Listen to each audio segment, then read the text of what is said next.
What's up, everybody? Stone Cold RKO 512. Just got done watching NXT, and this is gonna be a Smackdown NXT review, as if you don't know. Excuse me 1 minute. Gotta clear my throat. Um, but I'm gonna do SmackDown first. So I got my iPhone here. I'm gonna jump into it. You guys have matches for me, so I can recap. Miz versus Randy Orton. Great match. Great match. Probably the best match I've seen them put on. Better than one of that tables match. Possibly, I don't. I just did the stipulation with a table match. They always fight different when it's a table match. So I thought it was a great one-on-one match.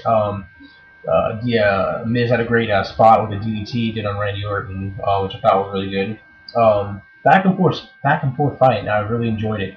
Trying to be really loud here so I can be here through the mic. But yeah, good match. The ending could have been better. Alex Riley, Randy Orton RKO'd Miz and he was gonna pin him clear as day. Alex Riley hit him and disqualified, which I don't know what they're trying to do with Miz, but hey, it's kind of like he's like a coward heel, but a lot of people did it. The Rock was a coward heel. He used to do that a lot, run away from people. Randy Orton did it at one time. He was with Legacy, so it's actually really good for the Miz. And I hate how people bag on the Miz. I might make a video about that. How people bag his Miz as a champion, but I don't want to get into it because I'm trying to make the video a little shorter. But yeah, that was a good match. Then we had Santino versus Chavo, which was, I guess, it's just trying to hype up Santino because he's the new tag team champion with Vladimir Kozlov. They had a little segment before we were trying to hit on Beth Phoenix, or because what happened on SmackDown stays on SmackDown, and then she ended up kissing Vladimir Kozlov. Um, a pretty good segment. It just wasn't all that great. But the match with Chavo, I was glad to see Chavo again after a while. Um, but it was overall an alright match for for Santino. Cobra, he's got to get a new move because he hits him and rolls him up, and it's really ridiculous with Cobra. Kind of a squash match, kind of not. It didn't entertain me that much. I knew Santino was gonna win. Then we had Drew McIntyre versus Caval, which is the biggest squash match ever. Drew McIntyre came in, or while Caval was coming in, hit Caval, and just basically dominated. The match was over in like 5 seconds. I guess they're trying to push Drew McIntyre more, I guess, since he's kind of this thing with Kelly backstage. He did it again and said that I would never hurt you. But hey, we got to see Caval, or Drew McIntyre do some good stuff. Then we had Cody Rhodes, Big Show came out and cut a promo about Christmas, and I guess there was some little funny stuff in the tell he was telling once upon a time or something. But then the cool thing was Cody Rhodes came out and attacked Hornswoggle, and they kind of started a feud with Big Show, which might actually push Cody Rhodes to the mainstream, or not mainstream. What am I talking about? Main event, possibly, or get him out there because he came out. If you don't know, at TLC he came out after the two championship matches, and they were gonna cut a promo. So I guess they wanted him at least interested in the next to the main event. But good thing for Cody Rhodes. Big Show's a joke now. And then a tag team match: Kofi Kingston and Rey Mysterio versus Alberto Rio and Jack Swagger. Great match of good high flying spots from Kofi Kingston and Rey Mysterio. They're both diving out on top of Jack Swagger and Cabal. Not Cabal. Alberto Del Rio. Good match, impressive match. It ended with I think Rey Mysterio did a 619. No wait, Kofi did a Trouble in Paradise to Jack Swagger, and then he did 619 Jack Swagger, then Trouble in Paradise, and then he jumped on top of Rey Mysterio, got the win. Good match. Showed a lot of skill, and I knew they needed to win because they're trying to play. They should push Kofi more than the heels. But yeah, Jack Swagger was on the team. I'm not a big Jack Swagger fan, but there's a lot of people out there that are. Yeah. Then we had the main event: John Cena versus Dolph Ziggler versus Vicky Guerrero. They put on another good match in my opinion that they just did from Raw. I've tried to compare the two. I would have to watch them to compare, but I think the Raw one was better. Back and forth again. There were some spots they're tired. You can just tell it was a good match. It ended with John Cena kissing Vicky Guerrero, and then I think he FU'd Dolph, if I'm not correct, and got the win. And then CM Punk came out and attacked John Cena.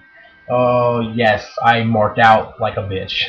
I marked out crazy for CM Punk. I'm loving there's a rumor going around that they're going to start this feud up, and I've already you can tell, and it's going to go all the way through WrestleMania.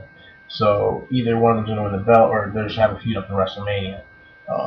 That would be pretty cool if I guess CM Punk wins like maybe an elimination chamber, and maybe they have a feud. But I didn't know that John Cena win at Royal Rumble. I mean at WrestleMania, and that'd be cliche.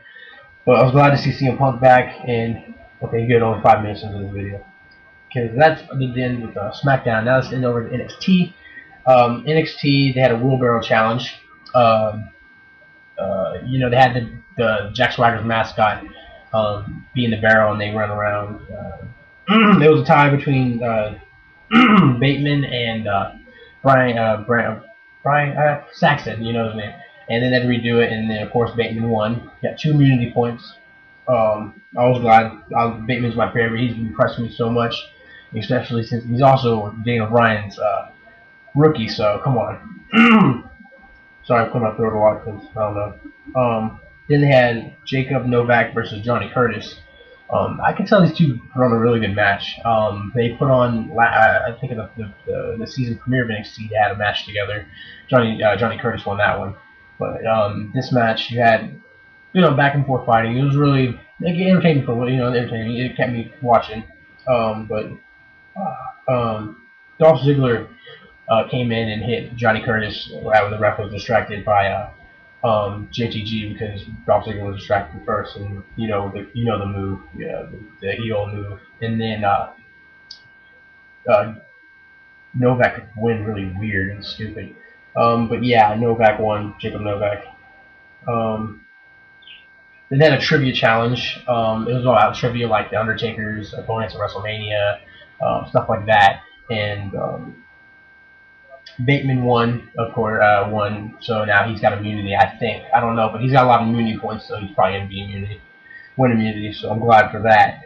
And then Chris Masters versus Chris Masters, Brian Saxon, and Natalia versus Ted DiBiase and Brodus Clay and Maurice. When I first saw this, I knew immediately, I think, that Natalia's going to be put over because she's the Divas champion, and even though it's on NXT, I really didn't care. I knew that they were going to win. But good match, and Ted DiBiase still is a jobber, or what are they going to call him? He hasn't won a match in a while, and really upsets me. Ted DiBiase is really good. And Chris Masters will always be a jobber, I think. It really disappoints me also because I really have faith in both of them as wrestlers, but WWE just didn't. Since Chris Masters, he's been in the business for like how many years? Back when he was a heel and started the Match Law Challenge, was so great. I thought they were going to give him something, but come on, that was just horrible.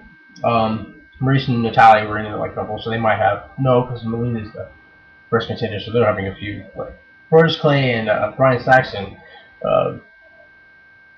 Brian Saxon actually showed no more, but Brodus Clay's more like he's like a big beast and just like kind of like a Big Show, like he always go for that move, like when you go to the top rope and he's laying on him.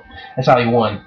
Did that move, he missed, and then Saxon picked up the win. It was alright. NXT was alright. I enjoyed it a little bit. Smackdown was way better, of course.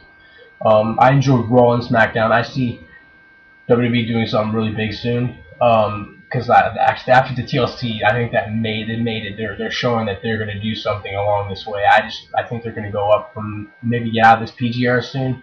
I don't know. I really enjoyed the TLC, the Raw, and the Smackdown. I think Smackdown might be trying to move to USA. I think my brother told me that. But that's all I got to say about this review. I'll be back with TNA Tuesday, and if they have one Friday, another TNA or SmackDown, but I don't know if they will. But I'll be back soon, and so, yeah, peace.